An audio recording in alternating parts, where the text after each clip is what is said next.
Welcome to this video lesson. Today we will be looking at the Cartesian equation of a plane. Prior knowledge to this video include 2-dimension and 3-dimensional lines, plane intro part 1, cross product, and dot products. In the last video we've learned that we can write the vector equation of a line using 1 point and 2 vectors that are non-parallel to the plane, and those 2 vectors give us the direction. Today, we're going to use a different concept. We're going to use 1 point on a plane and the normal to the plane to come up with the equation of the line. In this situation, we're going to have a plane and we're going to have points A and R on it.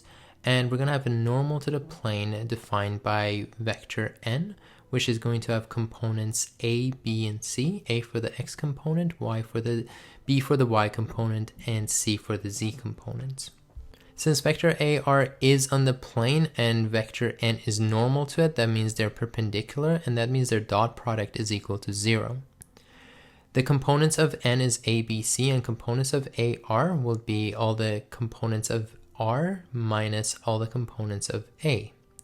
And when we take the dot product, multiplying the x components together, y components together, z components together, and adding them up, it should equal to 0. In this case, we're going to expand our bracket, so we're going to have ax minus ax naught plus by minus by naught plus cz minus cz naught is equal to 0. Variables x, y, and z represent the coordinates of point R, that's any point on the plane, and coordinates x naught, y naught, and z naught are a known value or a known point on the plane. Therefore, we're going to separate x, y, z from x naught, y naught, and z naught, and it becomes ax plus by plus cz plus d is equal to 0, where d is equal to negative ax naught minus by naught minus cz naught. By doing it this way, it will allow us to use any point in the plane, which has coordinates x naught, y naught, z naught, to come up with our d value, and use that to find any point on the plane. And this is our Cartesian equation of the plane. It can be rewritten as ax plus by plus cz is equal to d, but in this case, d will equal to positive ax naught plus by naught plus cz naught, and we do that just by rearranging the equation. In this case, coordinates x, y, z represent the coordinate of any point on the plane. X naught, y naught, z naught are coordinates of a particular point or a known point on the plane. And vector n represents the normal vector to the plane. The summary of this lesson is fast forwarded here, so if you want to pause the video and write any information down, please feel free to do so. And now we're going to look at an example.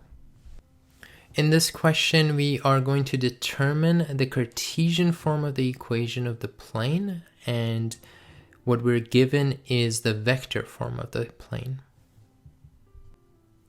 The information that we can extract from this is an initial point, so x naught, y naught, z naught. We can also extract 2 vectors that are parallel to the plane.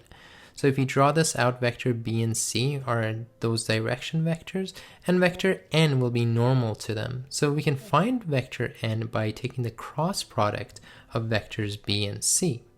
Let's say the cross product here, we are going to use I, j, k. We're going to write all the information from vector b, all its components, and all the components of vector c.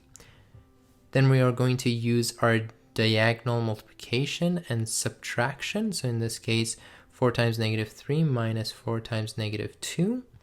For negative j, we are going to use 3 times negative 3 minus negative 2 times negative 2.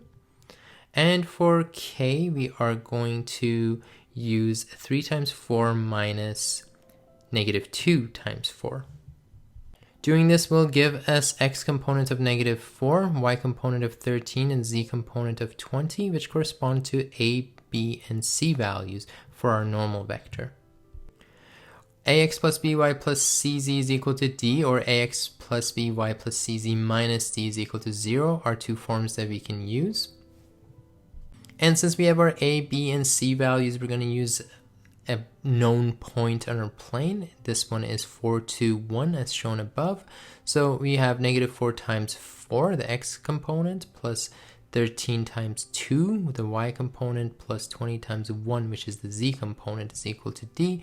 And we plug it in and we get d value of 30. That means the equation for our plane is equal to negative 4x plus 13y plus 20z is equal to 30. We don't always love to have a negative coefficient on our a, so we're going to multiply everything by negative 1, and we will have 4x minus 13y minus 20z is equal to negative 30. We could also write this in the other format as ax plus by plus cz minus d is equal to 0, and both answers are acceptable. I have prepared 2 questions for you folks to try out on your own, and I will try to post a solution to these as soon as I can on a separate video. I hope that this was a helpful video in giving you an understanding of the Cartesian equation of the planes. Thank you for watching.